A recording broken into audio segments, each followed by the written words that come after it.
ஒரு அரை மணி நேரத்துக்கு மேலாக ஒரு அதிமுக பொதுக்கூட்டத்திலே பேசுவதைப் போல இவரை எப்பொழுது முதலாக கட்சியிலே சேர்த்தார்கள், பிறகு இவர் கட்சியில் என்னென்ன பதவிகளை எல்லாம் அனுபவித்தார்கள், அதற்கு பிறகு எந்தெந்த தேர்தலில் வேலை செய்தார்கள், எங்கு வெற்றி பெற்றார்கள் என்று, அதற்கு பிறகு ஜெயலலிதா அவர்கள் மறைந்தது, அதை பற்றி பேசுவது புகழ்வது என்று கிட்டத்தட்ட ஒரு அரை மணி நேரத்துக்கு மேலாக அதிமுக மேடையில் பேசுவதைப் போல ஒரு சட்டமன்றத்திலே மானியத்துக்கு பதில் சொல்லுகிறார்.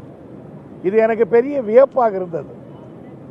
அதனால் நான் சொன்னேன், பல முறை இதே வேலைகளில் பல அமைச்சர்கள் செய்கிறார்கள், இன்றைக்கு உச்சகட்டம்.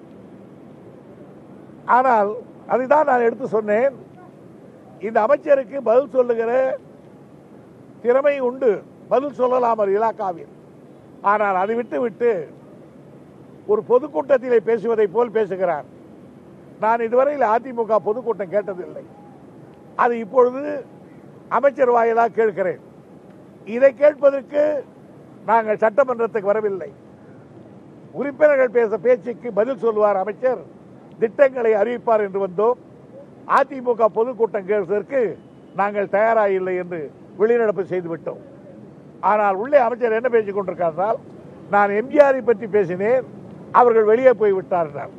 எம்ஜிஆரை பற்றி எப்பொழுது பேசினார்? 40வது நிமிடத்தில் பேசுகிறார்.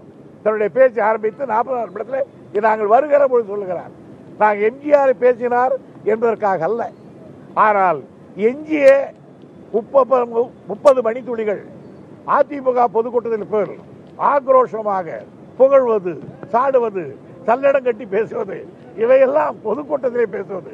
மன்றத்தில் அதல்ல, மன்றத்தில் வாதத்துக்கு பதில், அதற்கு வேண்டிய விளக்கங்கள், இதைத்தான் நாங்கள் கேள்விப்பட்டிருக்கிறோம்.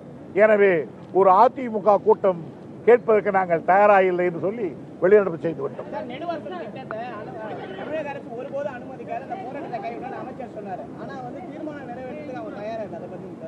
அதனுடைய சரி, ஒருபோதும் இந்த அரசு அதை அனுமதிக்காது என்றால் ஒரு வரியில் இந்த ஒரு தீர்மானத்தை கொண்டு வருவதிலே என்ன அர்த்தம்?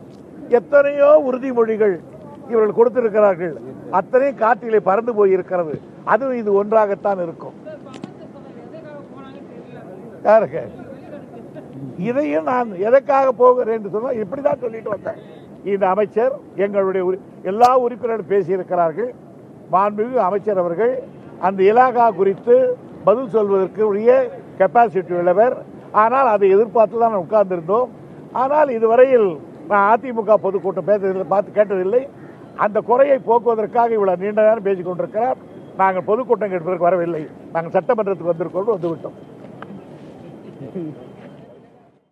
சட்டப்பேரவையிலிருந்து திமுக உறுப்பினர்கள் வெளிநடப்பு செய்திருக்கிறார்கள். அதிமுக பொதுக்கூட்டத்தில் பேசுவது போன்று எம்ஜிஆரையும் ஜெயலலிதாவையும் புகழ்ந்து சட்டப்பேரவையில் பேசியதற்கு எதிர்ப்பு தெரிவித்து திமுக உறுப்பினர்கள் வெளிநடப்பு செய்திருக்கிறார்கள். இந்த காரணம் குறித்து எதிர்க்கட்சி துணைத் தலைவர் துரைமுருகன் செய்தியாளர்களிடம் விளக்கியதை நாம் பார்த்தோம்.